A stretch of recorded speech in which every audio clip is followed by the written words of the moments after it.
Samantala, sospek sa pananaksak ng 10 beses sa isang motor taxi rider, arestado na. Brigada Shaina Rosa Yupan, ibrigada mo! Brigada! Live report! Nahuli na ng mga pulis ang lalaking nanaksak ng hindi bababa sa 10 beses sa isang rider at tinangay pa ang motorsiklo nito sa Quezon City. Nalambat ang sospek sa Barangay Pag-ibig sa Nayon matapos makatanggap ng tip ang Laloma Police Station 1. Naabutan ng mga pulis ang lalaki na naglalakad at kaagad siyang inaresto. Nakuha mula sa sospek ang isang kargadong barila. Himala namang nakaligtas ang biktima sa matinding pananaksak.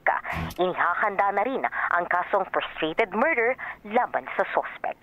In the heart of changing lives, ako si Brigada Shaina Rosa Yupan ng 105.1 Brigada News FM Manila, the music and news authority.